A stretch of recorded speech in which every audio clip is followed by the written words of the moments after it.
ఈ ప్రపంచంలో అన్నిటికంటే గొప్ప విషయం ప్రేమించడం, ఇంకా ప్రేమించబడటం. ఒకవేళ నిన్ను ఎవరైనా ప్యూర్గా ప్రేమిస్తుంటే మాత్రం వాళ్ళని పోగొట్టుకోకండి. ఎందుకంటే ఈ కాలంలో ప్రేమ చాలా తక్కువ ఉంది. బల్ల గుద్ది మరీ చెప్తా ఈ మాట, నేను దొరకట్లేదు అసలు. అంత తక్కువ ఉన్న ప్రేమ వెతుక్కుంటూ ఎంతో కొంత నీ దగ్గరకు వచ్చిందంటే మాత్రం అది నీ అదృష్టం. ఎక్కడో మర్చేసుకొని పుట్టావు నువ్వు, అంతే. అలాంటి ప్రేమను ఆ మనిషి దగ్గర డబ్బు లేదనో, లేదా చూడటానికి అందంగా లేరనో, ఇద్దరి మధ్యలో ఆ మ్యాజిక్ లేదనో, ఇలా చిన్న చిన్న రేంజ్ వల్ల మాత్రం పోగొట్టుకోకు. లైఫ్ లాంగ్ రిగ్రెట్ అవుతావు చెప్తున్నా.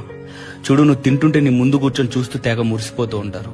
నువ్వు చెప్పకపోయినా నీకేం కావాలో తెలుసుకుంటూ అది నీకు ఇవ్వడానికి ఏం చేయడానికైనా రెడీ అయిపోతూ ఉంటారు. వాళ్ళ చుట్టూ ఎంత పెద్ద ప్రపంచం ఉన్నా నువ్వే ప్రపంచం అనుకుని తిరుగుతారు. ప్రతిరోజు నీకోసం బెటర్ అవడానికి ట్రై చేస్తూనే ఉంటారు. నీకోసం ప్రాణం ఇవ్వడానికి ఒక్క సెకండ్ కూడా ఆలోచించారు. ఎందుకు? వాళ్ళకి ఇంకేం పని లేదనుకుంటున్నావా, లేదా పిచ్చోళ్ళు అనుకుంటున్నావా? తెలియట్లేదు మనకు అసలు ప్రేమ అంటే. ఏదో ఫ్యాషన్ కోసం ప్రేమించుకుంటున్నారు తప్ప నిజంగా ఏంటి ప్రేమ ఎవరికి తెలియట్లా. నువ్వు ఏ పని చేసినా నువ్వేదో పెద్ద హీరో అన్నట్టు చూస్తూ ఉంటారు కదా. నువ్వేమన్నా నిజంగా హీరో అనుకుంటున్నావా? నువ్వేదో గొప్పగా చేసావని నిన్ను హీరోలా చూడట్లేదు వాళ్ళు. నిన్ను హీరోలాగా అనుకుంటున్నారు కాబట్టి నువ్వు ఏం చేసినా గొప్ప కనపడుతుంది వాళ్ళకి, అంతే. ఐ కెన్ ఆల్సో అండర్స్టాండ్ వాళ్ళు ఒక్కరే ప్రేమిస్తే సరిపోదు. ప్రేమ ఇద్దరిలోనూ ఉండాలి, లేకపోతే కలిసి బ్రతకడం చాలా కష్టం.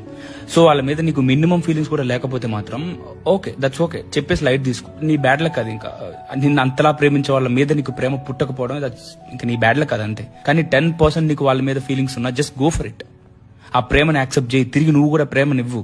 That would be one of the best feelings in the world. ప్రేమనివ్వగలిగే ఇద్దరు ప్రేమలో ఉన్నారంటే మాత్రం అది స్వర్గం. ఇప్పుడు ఏంటి, ప్రేమ ఒక్కటేనా జీవితం అంటే కాదు. కానీ నా పాయింట్ ఏంటంటే అది ప్రాపర్ గా లేకపోతే ఇంకా బ్రతికేంటి లాభం అంట నేను. బాగా చదువుకున్నావు, బాగా సంపాదిస్తున్నావు, ఎంత పెద్ద ప్రాబ్లం వచ్చినా సాల్వ్ చేసుకోగలవు. ప్రాణం మీదకి వస్తే ఎంత డబ్బులు పెట్టినా సరే నీ ప్రాణం కాపాడుకోగలవు, 4 రోజులు ఎక్కువ బ్రతకగలవు, అంత బాగుంది. బట్ ఇప్పుడు నా క్వశ్చన్ ఏంటంటే అసలు నువ్వు ఎక్కువ కాలం ఎందుకు బ్రతకాలి? ఐ మీన్, మనం బ్రతకడానికి డబ్బు కావాలి, స్టేటస్ కావాలి, ఇంకా ఏవో చాలా ఉన్నాయి. సో బ్రతకడానికి ఏం కావాలో క్లారిటీ ఉంది. దానికోసమే కదా తెగ పోరాటాలు చేస్తున్నారు జనాలు. That's okay. కానీ ఎందుకు బ్రతకాలి? ఆ 4 రోజులు ఎక్కువ ఎందుకు బ్రతకాలి?